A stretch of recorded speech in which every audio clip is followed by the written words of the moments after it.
Bonsoir, ce soir on va commencer notre live avec Eva Neukoum qui va pas tarder normalement à rejoindre ce live et que je vais pouvoir du coup inviter. Je suis très contente de refaire un live ce soir, surtout que c'est une invitée.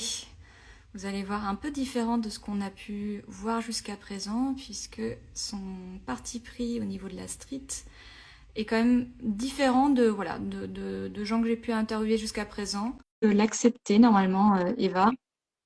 Et, euh, et après, on pourra commencer à discuter. Et ben voilà, super.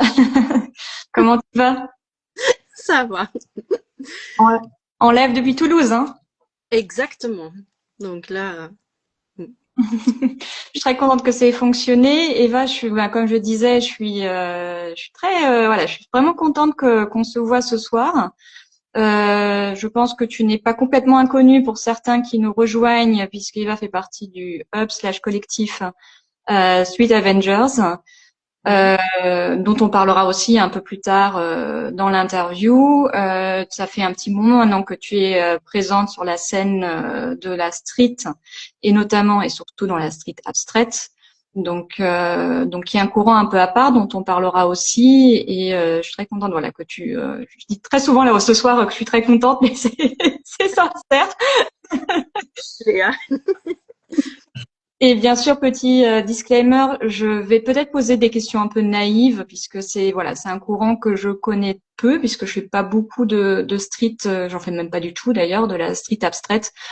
Voilà, s'il y a des gens qui nous écoutent ce soir aussi, qui en font aussi des reflets de l'abstrait de manière générale, n'hésitez pas aussi à participer, à balancer vos questions. D'ailleurs, de manière générale, je pense qu'on est prêt à les prendre et à répondre à chaud. Hein, je vois, ouais, c'est bon, hein, Eva. Bon, bah, je te laisse te présenter. Alors, donc, je m'appelle Eva Nukulm, ou Eva Neukum pour ceux qui parlent allemand. Voilà, ce qui dit tout de suite mes origines. Donc, je suis franco-allemande désormais. La photographie, j'en fais depuis longtemps. Mais j'ai pris un statut d'artiste-auteur depuis un peu plus d'un an maintenant. Et avant, en fait, bah, je faisais ça à côté de ma vie professionnelle, tout en sachant qu'à la base, j'ai une formation d'architecte, donc j'ai travaillé pendant quelques années en scénographie, muséographie. D'accord. Et ensuite, j'ai changé de carrière pour, enfin, reprendre des études et aller plutôt vers les relations internationales et les sciences politiques pour rentrer dans les projets de coopération internationaux pour tout ce qui était projet de coopération culturelle ou autre, hein, et avoir un lien avec l'international.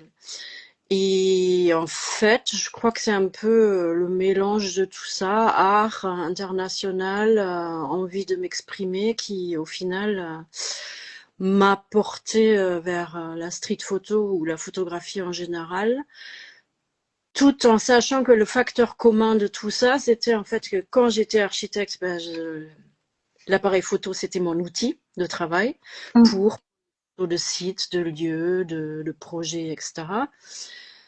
Quand je travaillais dans l'international, je documentais les projets sur lesquels on travaillait, les voyages, etc.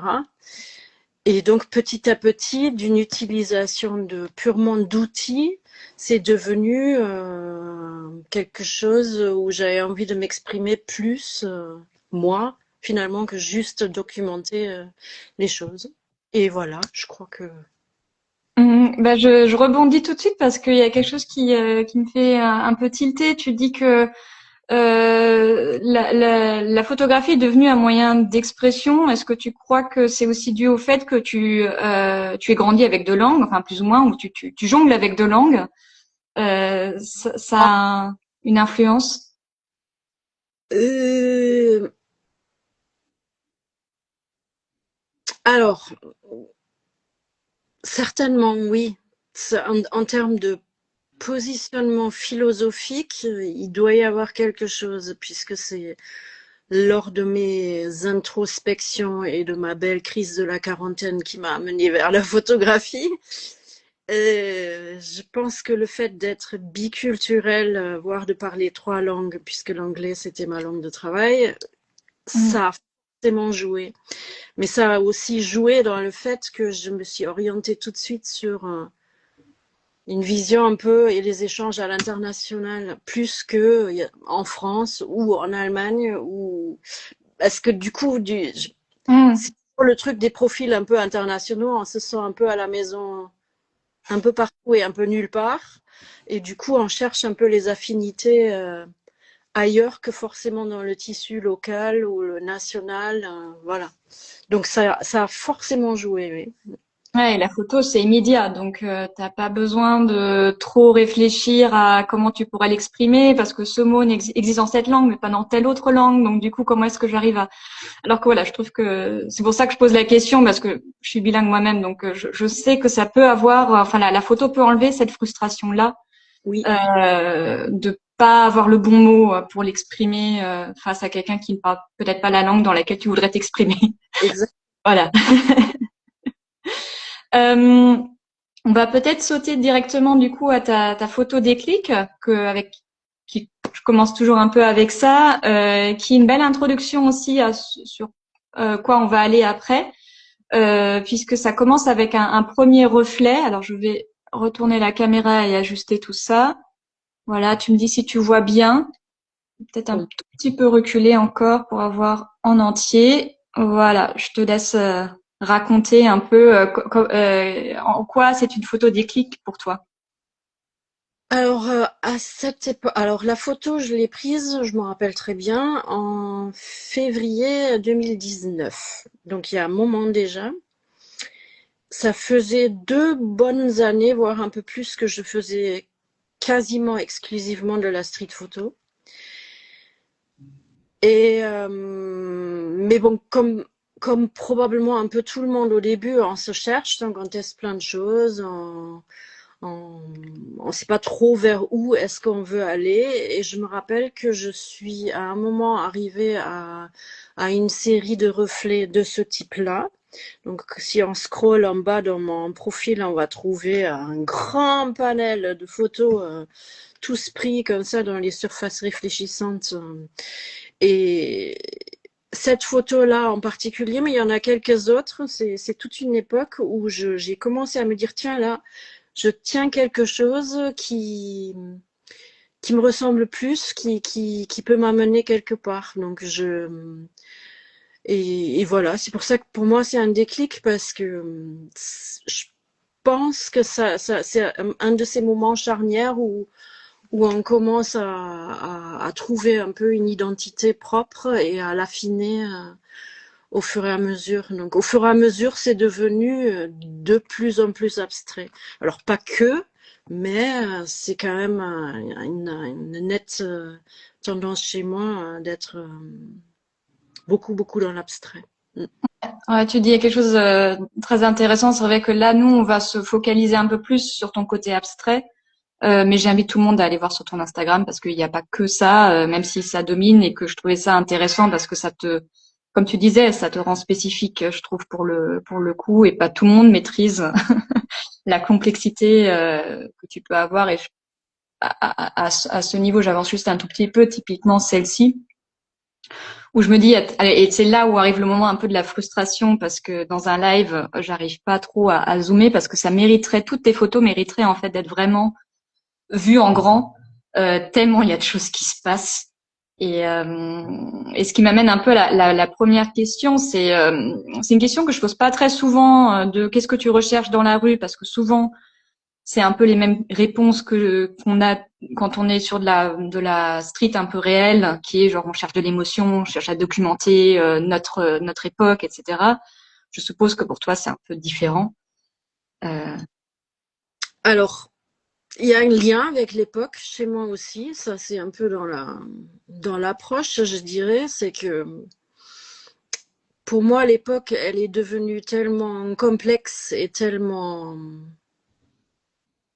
fluide finalement que on se retrouve dans une société qui n'a plus, en fait, vraiment de réalité unique, en fait. Il y a plein de réalités alternatives et on voit bien que ce soit d'un pays à un autre ou d'une partie de la société vers une autre, les choses sont vues de manière extrêmement différente, voire parfois totalement opposée.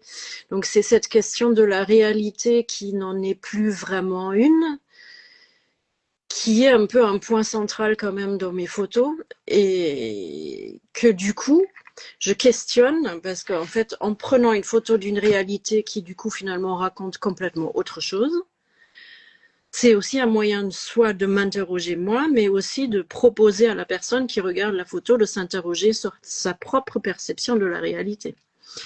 Donc ça, c'est une chose. Alors ce que je recherche, c'est en fait la base de beaucoup de street photographes, c'est-à-dire je m'approche du quotidien, du banal, de l'ordinaire. Et de là, en fait, j'essaye de le sublimer, le transmuter, le transformer, le transcender pour raconter autre chose, pour l'amener ailleurs, dans soit des histoires, souvent de multiples histoires ou de multiples interprétations possibles, ou vers le rêve, le songe, le symbolisme. Voilà, c'est tout cet univers un peu plus onirique, un peu plus flou aussi, que j'ai envie d'explorer, plutôt que de montrer quelque chose qui est documentaire ou figé, ou purement une représentation de j'ai vu ça dans la rue, donc je l'ai pris en photo. Non, moi c'est j'ai vu ça et donc je l'ai amené vers un autre univers. Ouais, bah ça se ressent énormément et moi je trouve ça toujours assez incroyable de dire, enfin de me dire que tu pars de la réalité quand même. Donc tu pars de quelque chose qu'on voit tous Oui, et tu nous sors des trucs où je me dis mais où est-ce qu'elle a vu ça? Comment est-ce qu'elle l'a et peut-être il y a voilà, il n'y a pas de double exposition ou d'images superposées. C'est vraiment un travail de reflet, de transparence, semi-transparence, de couches successives, de gens qui passent. Voilà, donc c'est réellement ça. Oui. ouais, tu peux nous expliquer un peu comment, par exemple, est-ce que cette image se prêterait bien pour nous expliquer comment tu fais, justement, tu arrives à ces images-là? Ou est-ce que tu voudrais qu'on... Oui. Alors celle-là est prise. Alors ce qui est drôle, c'est qu'elle est prise dans un endroit. Alors c'est pas pour parler mal du Plessis-Trévise, pour les gens qui sont peut-être à le Plessis-Trévise, mais j'y étais. Et j'avais style 5 minutes de temps à tuer pour prendre un tram ou un bus, je sais plus. Et comme j'ai mon petit appareil photo tout le temps sur moi, en fait, j'aime beaucoup prendre les moments perdus pour essayer d'en faire quelque chose au lieu d'attendre bêtement et de regarder dans le vide. Et là, j'ai vu, et en plus, bon, l'endroit était urbainement parlant, pas très attrayant. Donc, on était vraiment dans du pas beau, pas inspirant. Et donc, du coup, j'ai un peu regardé autour de moi et j'ai vu une boutique de téléphonie qui ressemblait à rien. Et j'ai vu l'ouvrier municipal qui était en train de pousser les poubelles. J'ai vu Ouais. les grandes affiches qui se reflétaient depuis l'autre côté de la rue, les gens qui parlaient au fond, et j'ai surtout eu de super reflets de structures de bâtiments qui accompagnaient tout ça. Et je me suis dit, ah tiens, là, il y a quelque chose à faire. Donc j'avais un très court moment de temps de réaction parce que le bonhomme il bougeait et il allait ailleurs avec sa poubelle, donc du coup il fallait que je réagisse vite. Et donc je me suis dit entre la photo affiche un peu luxe, la poubelle, le gilet, les gens qui parlent au fond, la structure architecturale, ça pourrait amener vers quelque chose de complètement déstructuré, mais qui peut questionner dans un sens aussi la société par rapport aux différences qui existent dans la société. Donc du coup, c'est un peu tout ça qui m'est passé en quelques secondes dans la tête. Donc j'ai foncé vers la boutique, j'ai sorti l'appareil et j'ai mitraillé, voilà. Et voilà ce qu'il y en est. C'est fou parce que du coup, en quelques secondes, tu as déjà un peu l'intention aussi de ce que tu veux mettre derrière, Alors, potentiellement dans une photo. Enfin, je pense que c'est pas tout le temps, mais très souvent, oui, pas toujours. Parfois, il y a des surprises. Mais là, j'ai vu affiche de luxe, structure très cadrée en termes d'architecture et un ouvrier municipal avec une poubelle. Ça a fait clic et dans mon cerveau et j'ai du coup foncé sur la vitrine. Et ça s'est fait vraiment en quelques instants. ouais, mais j'adore le fait que tu fonces dans une vitrine alors que un street photographe peut-être plus classique se dit je fonce vers les loueurs.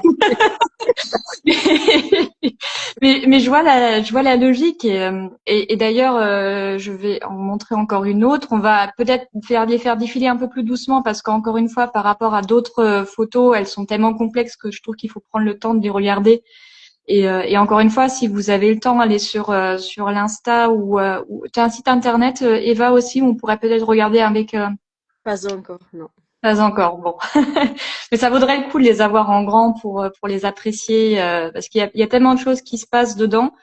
Euh, au niveau de la communauté justement street, je vais appeler ça abstrait, hein, parce que je j'ai pas de meilleure définition. Tu me dis s'il y a un mot autre qu'il faut utiliser. C'est quelle place ça occupe dans la communauté selon toi? Une niche, je pense. On est quand même encore dans une niche. Je vois bien que ça commence à prendre un peu, on en voit un peu plus, mais on reste quand même assez dans une niche pour ce qui est abstrait. Et je suis pas sûre qu'on ait la même reconnaissance aussi que la street classique. Je me rends compte que très souvent la street classique, elle aime bien se focaliser sur la street classique et du coup on vient un peu comme les outsiders. Ce qui peut être bien parce que parfois on a envie de mettre en valeur des outsiders, mais ce qui peut être un certain handicap aussi parce que ça peut créer des incompréhensions aussi. Parce que du coup on est un peu à cheval sur de la photo qui... Alors, c'est pas pour dire que c'est de la photo d'auteur, mais qui a une tendance à vouloir en tout cas rejoindre plutôt la photo d'auteur que de rester purement dans le documentaire. Oui. Mm. Mais pour toi, ça a une forme de documentaire quand même. Ça a sa place dans la street. C'est tout à fait à cheval, je dirais, pour moi. Donc pas de réponse. C'est à cheval sur ce qui est une tendance abstraite photo d'auteur. Donc c'est Ouais. un peu de la street photo, mais ça a quand même un vrai pied dedans. Toi, quand tu as commencé donc par les reflets, puis par les multiples reflets, et donc après aller vraiment dans de l'abstrait, qu'est-ce qui t'a poussé en fait à prendre ce chemin-là?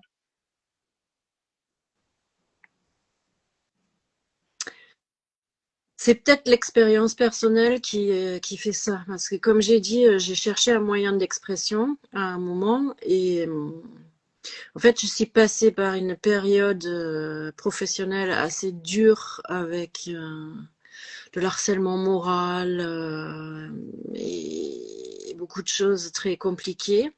Donc j'avais besoin d'un échappatoire et je crois que j'en ai fait une sorte de art-thérapie géante personnelle.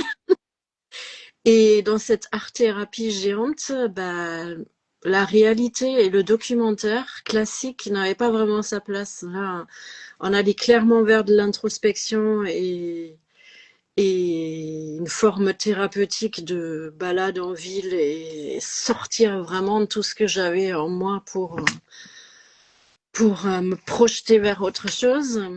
Donc, je pense que ça a fortement poussé ça.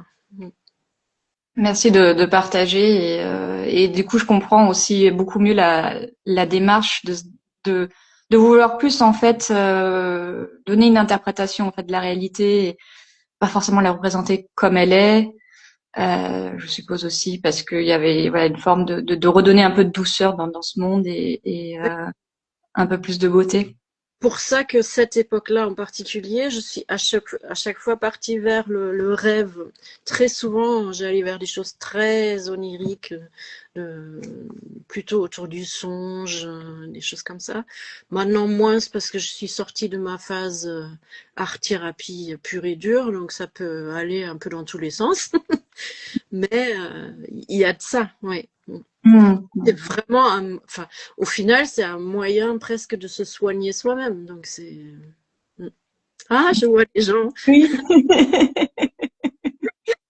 Est-ce que vous êtes mystique? J'ai lu les commentaires parce que parfois on les voit plus après en replay, c'est pour ça. D'accord. Voilà.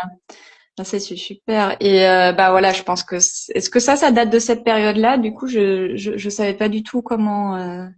Alors non, Non. mais ça a quand même cette tendance à aller vers le rêve là. Mais là, c'était. C'est une photo prise à Paris dans le. Alors je sais plus comment ça s'appelle. C'est le marché aux fleurs, je crois. Et il y avait toute une boutique avec une déco un peu rêve, onirique, plante.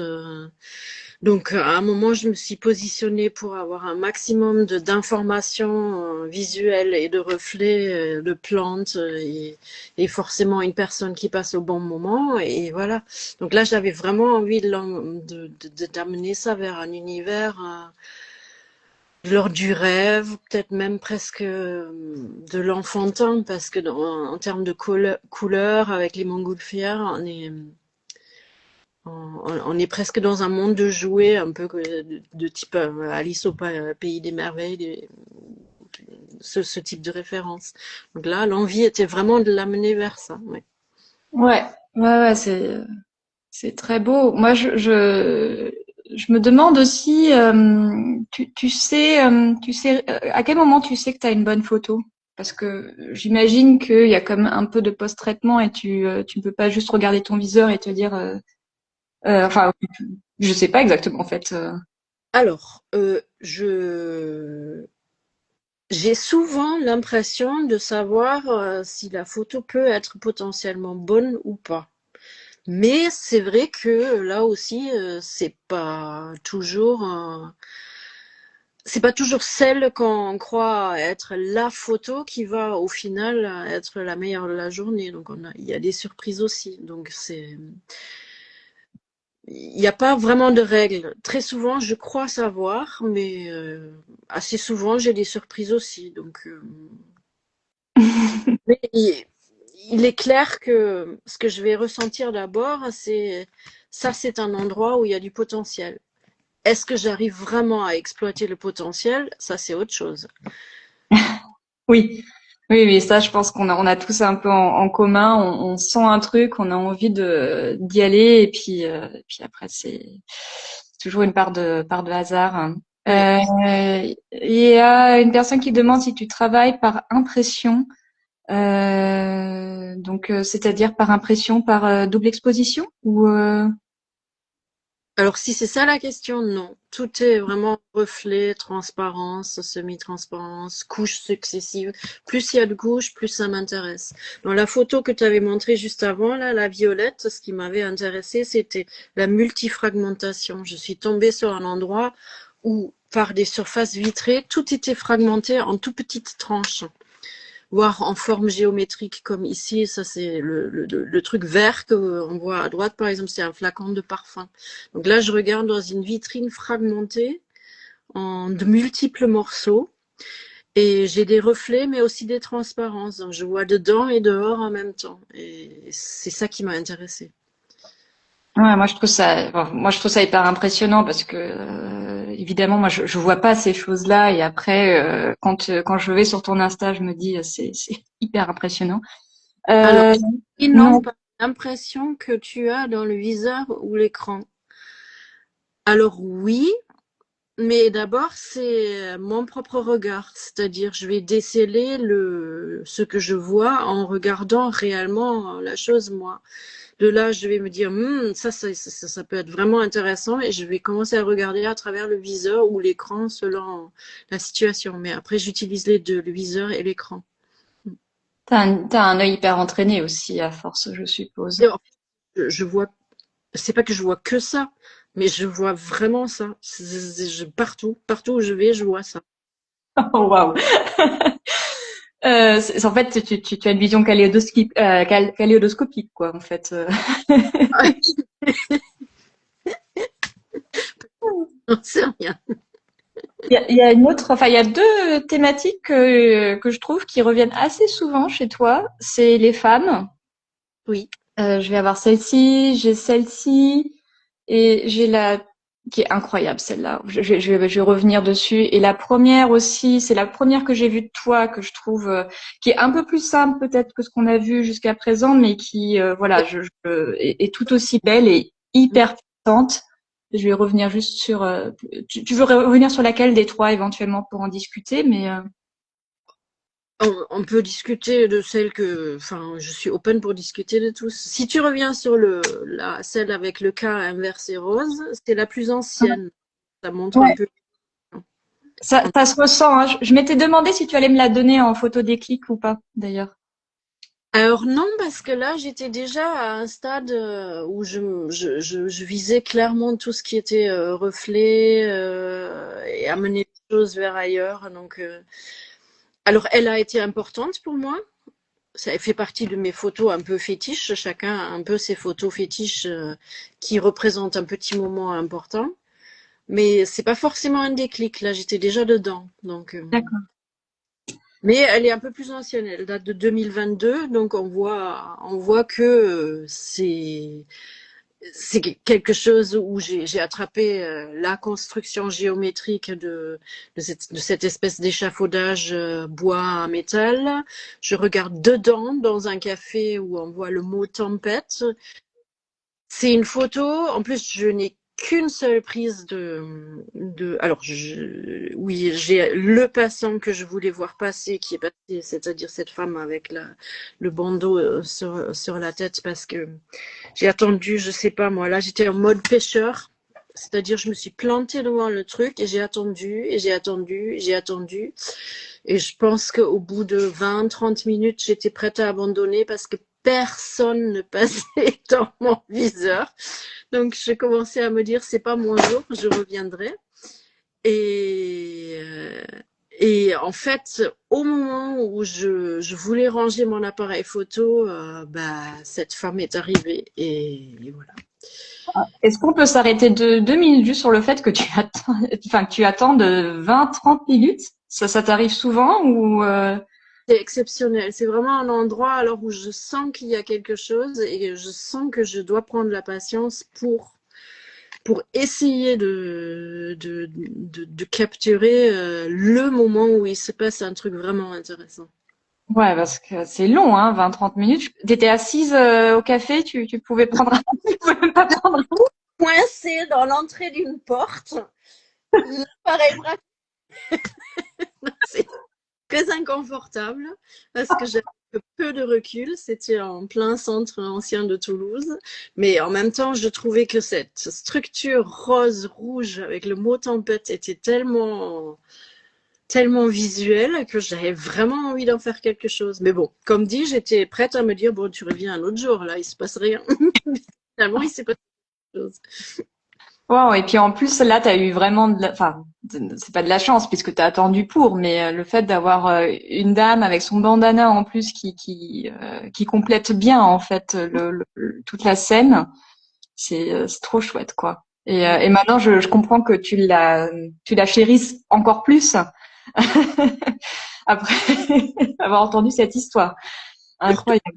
Le café a changé, donc le rose n'est plus rose pétard, mais rose bébé. Il y a des fleurs et des guirlandes suspendues dessus, donc c'est plus pareil. C'est pas aussi... Tu le fais consciemment du coup d'avoir un peu plus souvent quand même des femmes dans tes photos ou c'est quelque chose voilà qui... Je pense que c'est désormais un réflexe, tout comme la femme pour moi dans toutes les parties de la vie est importante parce que j'ai aussi cette fibre un peu féministe qui est là, où je me dis on est tellement désavantagé encore dans cette société que on mérite à être mis en valeur, peu importe comment en fait, si c'est à travers la photo ou à travers pour les photographes des expos ou les opérations spéciales femmes ou les hubs spéciales femmes, peu importe, toute initiative qui tourne autour des femmes est quelque chose qui va me parler. Ouais. Ben, d'ailleurs, je vais faire une petite parenthèse. Si jamais il y a des femmes photographes qui nous écoutent, est-ce que tu peux conseiller des hubs justement spécialement qui mettent des femmes en avant, vers lesquelles elles pourraient éventuellement se tourner si elles ne connaissent pas? Ah oui, il y en a pas mal. Bah, il y a les classiques, il y a Women in Street qui sont très actifs. My Street Woman, très actif aussi. Après, Women in Street, ça se décline par pays. Donc, il y a Women in Street en Italie, Women in Street dans les Émirats arabes, il y a Women in Street en Bulgarie, enfin, il y a Women in Street un peu partout, à Singapour, etc. Donc, ça, c'est des choses qu'on peut regarder. Il y a alors Unexpected, je crois que c'est Unexp. Et puis, je sais plus comment ça continue sur Instagram, mais eux aussi, c'est spécifiquement femmes. Il y en a un autre, il me semble. Je me demande si Unpost, c'est pas aussi des femmes. Et je crois qu'ils font une fois par semaine un spécial femme. Bon, Après, il y en a, oui, il y en a plusieurs qui font des spéciales femmes parfois. Comme dans SPF, Street Photography France, il y a aussi une partie spéciale femmes. Enfin, il y en a comme pas mal, oui. Mm.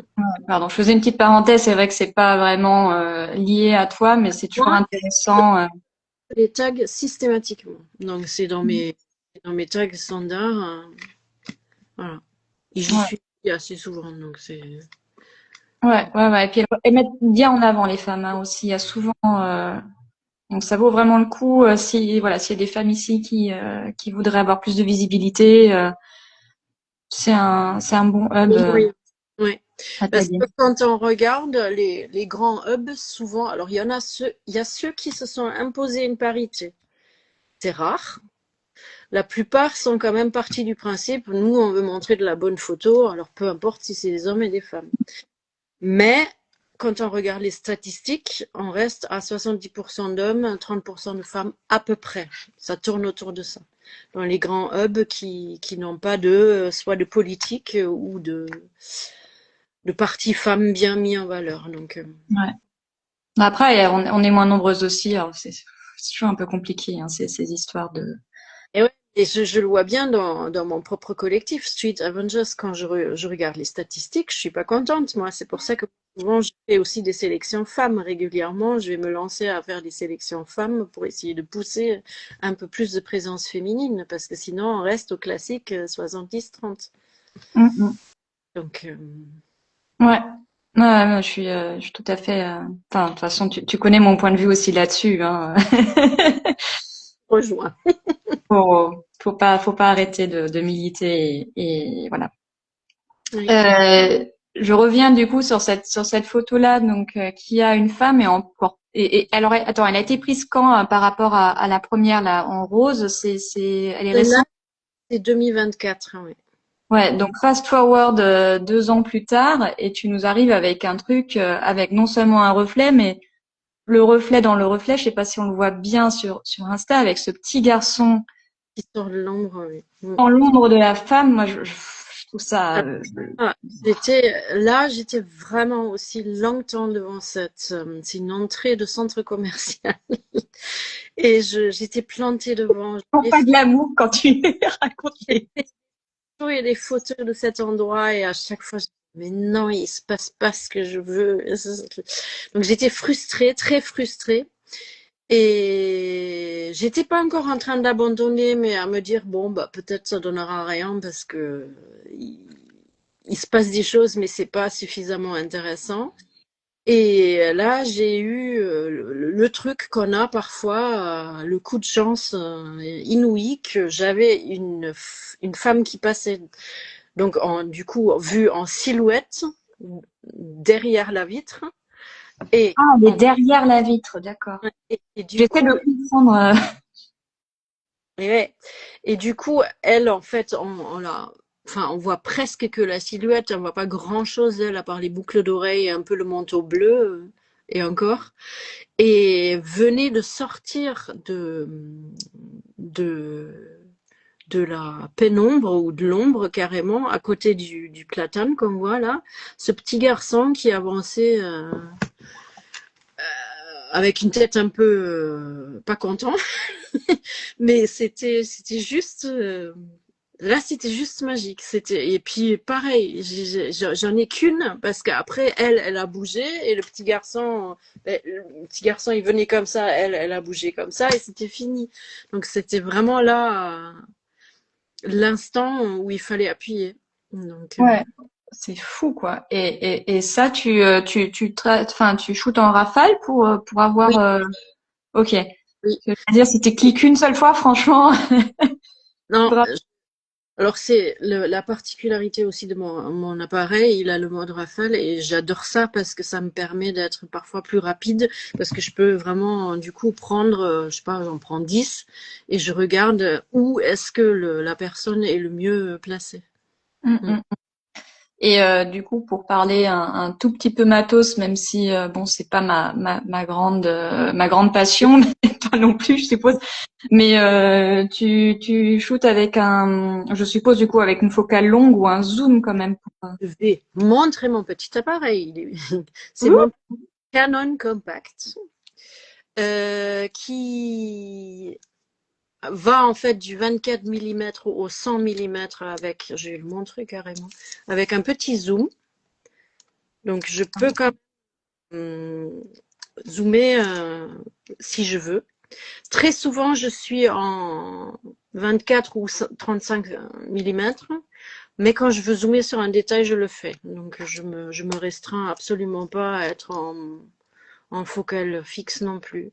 Et le grand avantage qu'il a pour moi, c'est que je peux aussi faire les photos depuis des positions totalement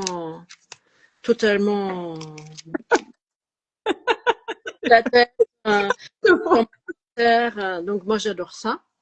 Donc je le fais souvent ça. Et il a le viseur qui est pour moi important. Donc sans vouloir faire de la pub pour ça, mais donc pour moi et en plus je le tiens super bien en main et j'aime bien son petit look un peu rétro parce que on dirait presque un vieil appareil. En plus il est tout cabossé maintenant. Ouais, Voilà. parce que Ah, je et sais en plus, pardon. il a une bonne optique quand même parce qu'il se prête bien pour la photo de nuit aussi. Donc ça, c'est cool. Mm, mm. Je me disais aussi, tu dois avoir quand même parfois des positions un peu spéciales parce que tu dois pas être dans le reflet forcément ou donc Je vais le truc tout en haut d'un truc, tout en bas d'un truc, grimper sur un muret. Enfin oui, c'est tout un. Et je fais partie de ceux. Alors ça, c'est souvent je pense les street photographes abstraits que les gens ils se disent mais c'est qui celle-là dans la rue? Parce que je prends en photo des vitrines, des reflets dans les miroirs, etc. Donc, souvent, je oui, les regarde qu'elle prend en photo. Mais bon, c'est pas grave. oui, ça fait partie. Et surtout que moi, je m'attendais vraiment à ce que tu me sortes un appareil plus gros, plus Non, professionnel entre guillemets. non, parce que alors, j'ai un gros Nikon, mais qui est trop lourd. Que quand je porte le truc avec moi, avec tout le matériel sur le dos, bah, j'ai mal au dos au bout de, je sais pas, une demi-heure, 1 heure. Et alors je vois Zeiss, pour l'instant. Canon, c'est déjà bien. Et en fait, je cherchais un compact. C'est pour ça que j'ai acheté le compact, parce que me trimballer, je sais pas moi, 3-4 kilos sur le dos et avec l'appareil, je tenais pas long. Et après, je rentrais mal au dos pendant 3 jours. Donc, Donc, et puis je voulais aussi un truc où je sois pas obligée d'être tout le temps en sortie photo, vraiment dédiée à la photo. Parce que moi, ce qui marche finalement aussi, très bien aussi, c'est de l'avoir dans mon sac tout le temps Mm. et d'utiliser tous les moments un peu perdus. Un de mes enfants a un rendez-vous, j'ai une demi-heure à tuer, je vais me balader pendant une demi-heure. Là, celle que tu as montrée, Je vais remontrer. Euh, là, alors qui est partie aussi au Mexique, qui est un peu jaune, avec les femmes et l'homme et le grand escalier au milieu. Tu vois? les femmes, le grand escalier. Je reviens, je Hop. pense celle-là, là. Ouais. Elle est typiquement prise dans un moment comme ça. J'avais une demi-heure à tuer. Une Et demi-heure. ouais. En plus, pareil, dans une avenue assez moche où il y a a priori pas grand-chose ni à faire ni à voir. Et donc, je suis arrivée devant, ça démystifie toujours un peu les photos, mais je suis arrivée devant une boutique de coiffeurs où il y avait des transparences, des affiches semi-transparentes, il y avait des reflets en face, il y avait des voitures qui passaient, il y avait des passants qui passaient. Donc, je me suis plantée au milieu d'une avenue, et là où les voitures passaient, et j'ai attendu. Là aussi, j'ai attendu, je pense, bien 25 minutes au milieu des voitures qui passent parce que je voulais absolument qu'il se passe quelque chose dans le coin où il se passait rien. C'est là où il y a l'homme qui est en train de s'éloigner vers l'escalier au fond. Et donc, je voulais vraiment qu'il se passe quelque chose dans tous les coins de la photo. Et j'ai attendu cet homme pendant 25 minutes au milieu des voitures qui passent. Donc, Ouais, t'as une vraie patience quand même, hein, à vraiment minutieusement composer déjà un peu dans ta tête et avoir une idée de ce que tu voudrais avoir au final. alors, je vois donc vous ne prenez jamais directement quelqu'un. Si, ça m'arrive aussi, mais ça m'intéresse. Ça va faire une bonne transition, Eva, parce que je voulais parler de ta série Parapluie, donc je vais avancer un tout petit peu. Parce que là, pour le coup, je pense que c'est du flou et c'est pas du, il y a pas de vitrine, quoi. Non. Là, en fait, c'est la partie. Mais l'approche, quelque part, elle est assez proche de ce que j'essaye de faire. Là, j'aime beaucoup travailler en mode manuel avec la vitesse lente. Bon, je vais baisser la luminosité et ensuite je vais aller là. C'est typiquement, je vais être pas en mode pêcheur, mais en mode chasseur.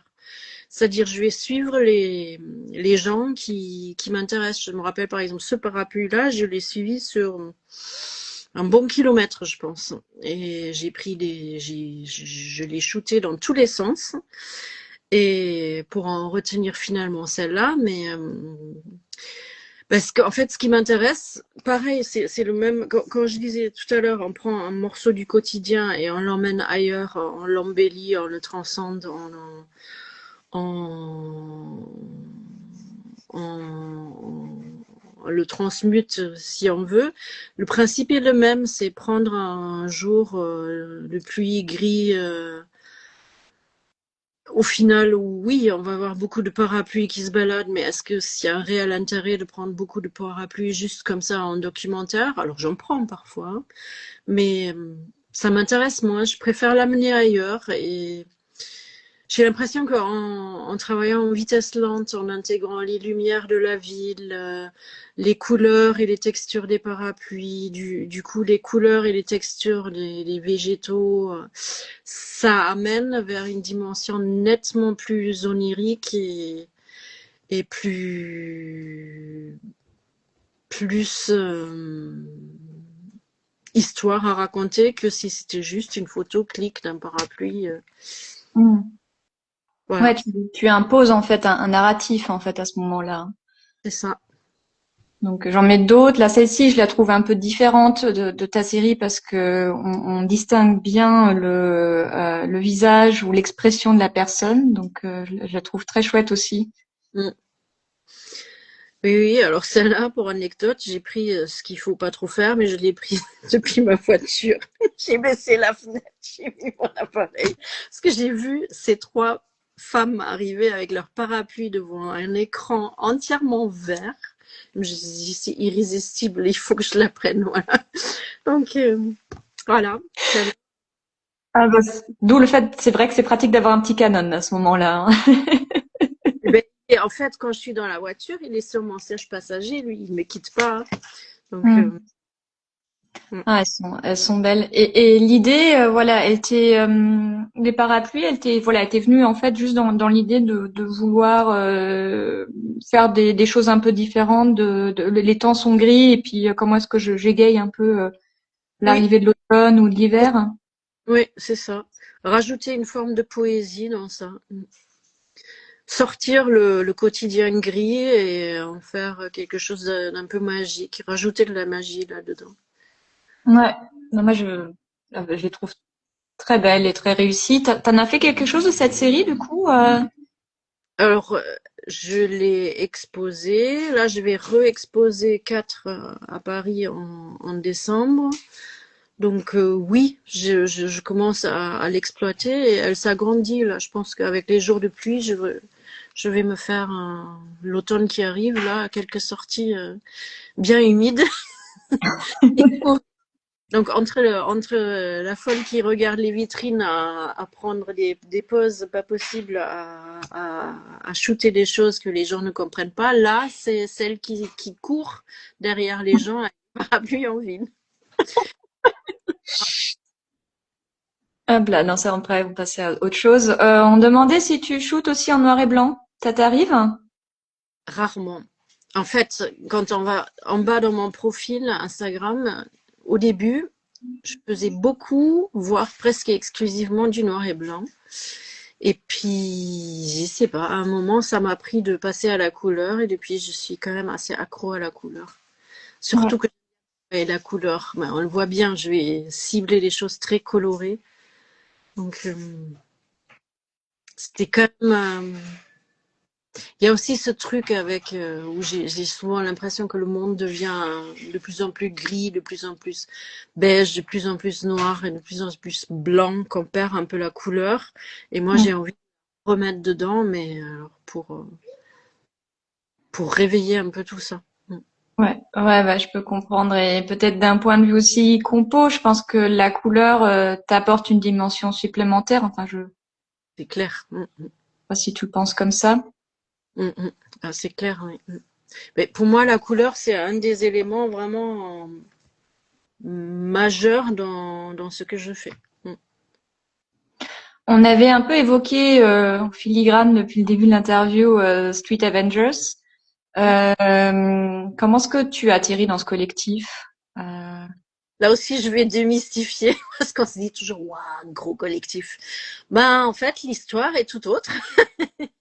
On était les joyeux lurons à discuter sur Instagram, à s'être retrouvés à commenter nos photos les uns et les autres dans un petit groupe. Et donc, il y en avait un peu partout dans le monde. Donc, il y avait le Brésil, l'Italie, l'Angleterre. Enfin, ça venait vraiment de différents horizons. Et on avait commencé à discuter, et on est né l'idée de pourquoi pas lancer un collectif. Et alors de là, on est parti un peu en freestyle à se dire mais comment on le construit, qu'est-ce qu'on veut faire, est-ce qu'on veut se montrer nous, est-ce qu'on veut en montrer d'autres. Donc c'était des longs mois d'élaboration de ce qu'on voulait faire et de discussion. Et puis faut imaginer que Street Avengers au début il y avait quelques dizaines, voire de centaines d'abonnés. C'était tout petit en 2018. C'était un bébé tout petit. Ça fait Et... partie vraiment de la création, quoi, du hub. Ah oui, oui, oui, oui. Membre fondateur. Et du coup, bah, de fil en aiguille, on a développé le concept, travaillé sur la structure, établi des jours, qui poste quand, on sera combien, nanana. Bon, ça a beaucoup évolué depuis, la structure, elle a changé, on s'est beaucoup ouvert sur d'autres trucs aussi, mais c'est la structure de base, je pense, qui a fait qu'à un moment, on est passé de, je sais pas moi, 500 followers à, je sais pas, à 30, 40, et maintenant 65 000. Donc Mais c'est vrai que c'est parti à la base de plusieurs potes virtuels qui ne s'étaient jamais vus dans la vraie vie, à se dire, mais tiens, on pourrait faire quelque chose. Voilà. Et à ton avis, pourquoi ça a pris autant d'ampleur? Quels sont un peu les... Alors, j'en sais rien. Peut-être la régularité et le fait qu'on n'a jamais lâché. Aussi, on a été pendant quelques années vraiment une bonne bande où on est resté vraiment longtemps soudés. Maintenant, ça a changé parce que bah, la vie fait que il y en a certains qui ont dit au bout de style 5 ans, bon, maintenant je passe à autre chose. Donc on n'est plus que deux en fait qui sont là depuis le début. Tous les autres ont changé, mais en même temps, ça a amené du coup aussi des idées neuves et chaque étape en fait a fait que ça a rebondi sur autre chose et finalement on continuait à, à croître et à grossir. Et puis là même, on a plein de projets en cours là, pour ces prochains temps-ci, notamment 2026 où on veut lancer nouveaux axes. Et, euh, et j'avoue que comme c'est partiellement aussi mon bébé, moi j'y suis bien, j'y reste parce que j'ai créé des vraies amitiés là-dedans. Ouais. Tu recommandes de manière générale l'expérience collective? Oui, Si, ouais. pour moi c'est essentiel, hyper important d'échanger avec les autres. Mm. Ouais, ça fait avancer aussi ta propre pratique, même si vous n'êtes pas tous abstraits hein, dans le hub. Hein. Je pense que tu dois être. Vous êtes deux, je crois, ou Oh, il y en a certains qui font parfois un peu de l'abstrait, mais je suis vraiment le mouton noir, très très. Du coup, tu es d'autant plus essentiel, je pense, dans ce collectif pour justement donner une autre perspective et donner aussi la chance à cette petite niche qui est la street abstraite d'avoir un peu de visibilité, d'être vu, quoi. Hein, parce que c'est vrai que quand tu regardes les concours de street, de manière générale, c'est rare qu'une photo abstraite gagne. Ouais. Mais je vois aussi l'Allemagne n'est pas assez présente aujourd'hui en street. Mhm. Pas faux, mais il y a quand même beaucoup de choses qui se passent en Allemagne. Mais vu que je vis en France, je suis ce qui se passe en Allemagne, mais je suis pas très présente. Donc, les, J'avais un... Ouais, pardon. ça peut changer. C'est vrai que il y a une communauté hein, en Allemagne hein, pour le coup. Ils s'organisent plus sur WhatsApp. Ils ont un grand groupe, donc voilà, c'est un peu. Ils sont pas complètement inexistants quoi. Non, et surtout, il y a des spots vraiment bien identifiés. Il y a Hambourg, il y a Berlin, il y a Cologne, il y a Munich. Il y a quand même des communautés assez bien implantées. Ouais. Tu avais dit, enfin, tu me dis si tu veux en discuter, mais je m'étais dit que c'était intéressant aussi de rebondir sur ce que tu avais dit au début, que maintenant tu fais de la photo professionnellement. Mm.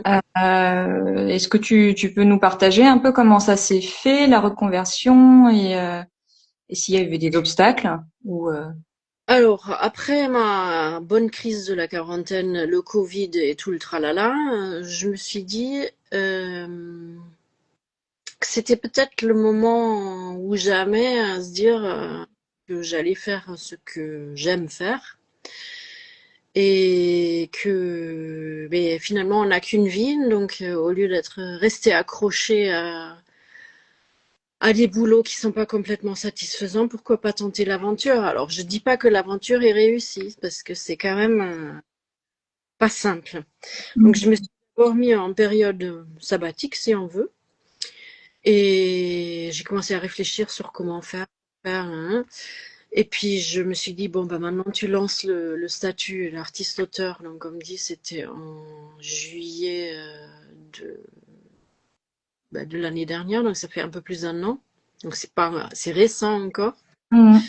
Et ce que j'ai fait, en fait, vers la fin de l'année dernière, j'ai commencé à vraiment me balancer un portfolio un peu partout, à répondre à les concours, répondre à les appels à candidature pour les expositions, de proposer mes projets dans divers endroits, en me disant, bon, peut-être il en découlera quelque chose. Et en fait, ce qui s'est passé, c'est que je pensais être très peu retenue, mais d'un coup, ça s'est d'un coup accéléré avec plein de réponses positives. Et du coup, là, j'ai commencé à me dire, oups, il va falloir maintenant bosser. Et, euh, et ça a fait boule de neige. Parce qu'en fait, du coup, une fois qu'on rencontre des gens, bah, enfin, on rebondit sur autre chose. Et puis, il y a les propositions qui arrivent. Et je me suis retrouvée à un moment d'être carrément un peu noyée sous les expositions. Alors, quand je dis ça, ça sonne bien parce qu'on se dit, ah ouais, chouette, c'est des expositions. Mais très souvent, c'est des expositions où on vend rien. Parce qu'au final, le but, c'est pas seulement d'être vu et d'avoir des belles expositions et un beau CV. Le truc, c'est aussi à un moment d'arriver à vendre. Donc, j'essaie d'avoir un peu. Donc là, j'ai commencé à vendre, mais c'est dur. Les temps sont durs, les galeries ont du mal.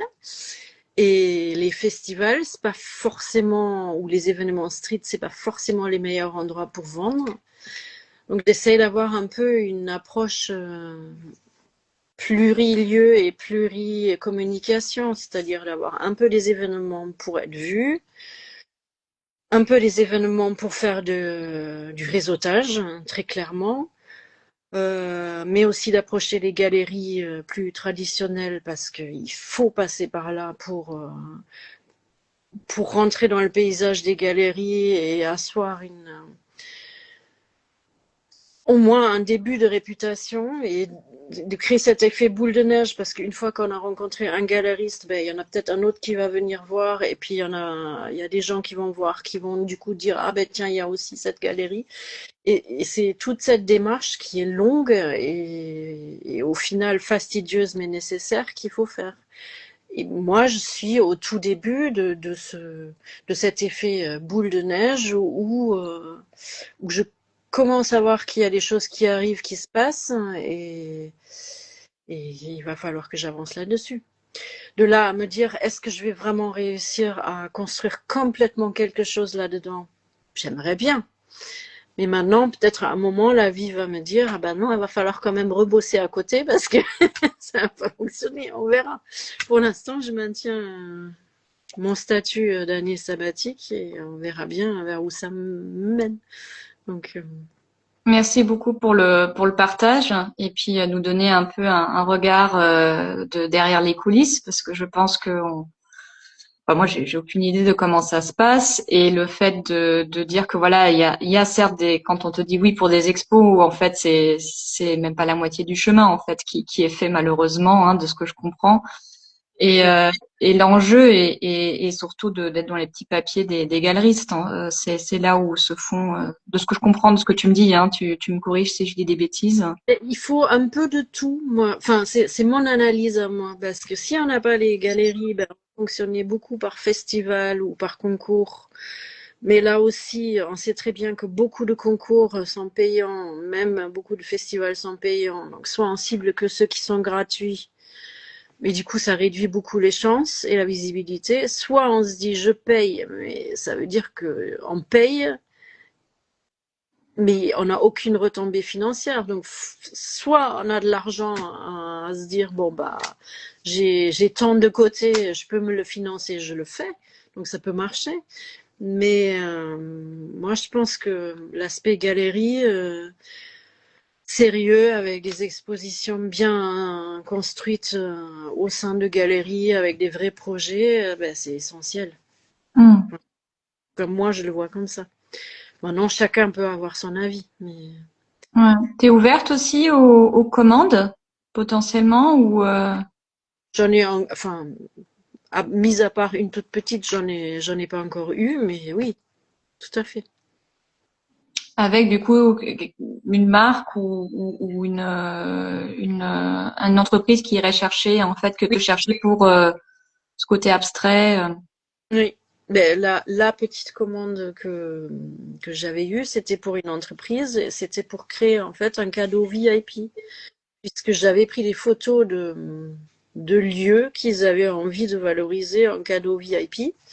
Et du coup, il y a une de mes photos qui est devenue un cadeau VIP. Alors, c'était une opération promotionnelle qui s'est fait une fois, mais c'est quand même bien plaisant. Donc, C'est super. Enfin, moi je trouve il faut pas, il y a pas de petite victoire quoi, en gros. Donc ça c'est très chouette. Je regarde rapidement juste parce que je me suis un peu perdue ouais, dans les dans les discussions. Il est déjà 20 heures. oh mon Euh, Dieu! ça va beaucoup trop vite. Est-ce il y a éventuellement une photo, je retourne, dont tu veux parler, ou est-ce qu'il y a une thématique dont tu veux parler avant que je ne ferme ce live? Tu me dis. Ou ça peut être aussi un mot de la fin. Hein, c'est comme tu le sens. Enfin moi je sais pas choisir. Je les trouve Alors, toutes belles. peut-être je vois il y a un truc dont j'ai pas parlé. Peut-être il y a tout au milieu. Alors t'as les femmes en double ou à côté encore plus complexe.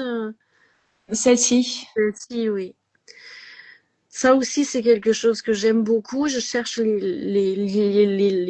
là, c'est une vraie chasse. Pour moi, c'est la chasse au trésor, là. Je cherche les lieux à multiples reflets, voire réfractions. Et donc là, j'en ai eu une belle. Et là, je peux passer du temps devant ces points-là en ville pour les exploiter. Et ça, s'il y a des gens qui sont intéressés par l'abstrait, ben ça c'est un bonheur ce type de spot. Donc voilà, c'était la petite aparté ou le petit conseil pour ceux qui sont intéressés. Et moi personnellement, plus il y a de,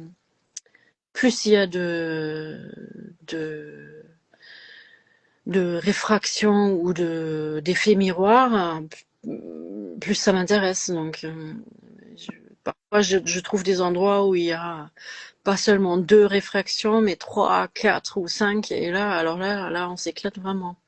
Parce que ça va se refléter dans tous les sens et tout ce qui bouge va en permanence amener de nouvelles histoires. Donc ça, c'est quelque chose que j'adore. Ouais, c'est très futuristique hein, comme rendu. Moi, j'ai l'impression d'être ouais, dans un remake de Matrix parfois quand je fais tes photos. Et puis la maîtrise quoi parce que moi j'imagine que si je fais ça c'est complètement illisible donc la capacité à avoir enfin à réussir à détacher quand même tous les éléments franchement bravo Eva quoi moi je suis voilà je te l'ai déjà dit je suis hyper impressionnée par ta technique et ta persévérance maintenant parce que je ne savais pas en fait à quel point tu pouvais attendre devant des spots et Mais oui, quand je quand vois il faut. quand je vois que c'est un spot un peu extraordinaire où il y aurait vraiment quelque chose à faire, j'attends. Ouais. Mais tu sais, souvent on dit, il y en a qui sont plus pêcheurs, il y en a qui sont plus chasseurs. Je suis un peu les deux en fait. J'aime bien bouger, suivre les gens, prendre les trucs sur le moment, quand ça se présente. Mais quand je vois le potentiel d'un lieu, bah là, je suis pêcheur plus plus. Donc Ouais. Vraiment pêcheur plus plus. Hein. Et c'est chouette et je suis contente aussi de voir comment tu voir un tout petit aspect de comment tu analyses ta photo et à quel point tu as déjà en fait en tête ce que tu veux en rendu final. mm. Donc voilà, c'était un super échange. Si tu veux ajouter quelque chose, sinon je vais annoncer la prochaine. Et je crois qu'on a à peu près tout vu, ce qu'on voulait voir, non? Oui, bah, je pense qu'on a fait à peu près le tour. Alors, moi, je pourrais rester encore un peu plus longtemps, mais Oui, moi aussi, mais bon. mais bon, à un moment donné, il faut arrêter. Euh, la prochaine invitée, en plus, tu la connais parce que vous avez exposé ensemble. Ce sera Anne de Rhino. Oh, chouette. Donc, totalement un autre style, avec beaucoup d'humour, un humour très grinçant. On va vraiment se marrer. Ce sera pas la semaine prochaine parce que je serai en déplacement, mais la semaine d'après, donc le 2 décembre, je vous donne rendez-vous. J'espère que vous serez nombreux et voilà. Je pense qu'on peut se dire à bientôt. J'espère. À bientôt, certainement à Paris. Je monte en décembre. Donc... Ouais. Trop cool que ça vous ait plu. Et puis, allez voir en effet les photos. On n'en a pas vu beaucoup parce qu'elles sont complexes, donc on a passé beaucoup de temps sur chaque photo. Mais allez voir les photos d'Eva sur Insta et vraiment amusez-vous à zoomer un peu à droite et à gauche parce qu'il y a beaucoup de choses intéressantes. Il faut prendre le temps de regarder. Ah, merci, Sophie. Voilà. Aurélie, salut. À bientôt. À bientôt.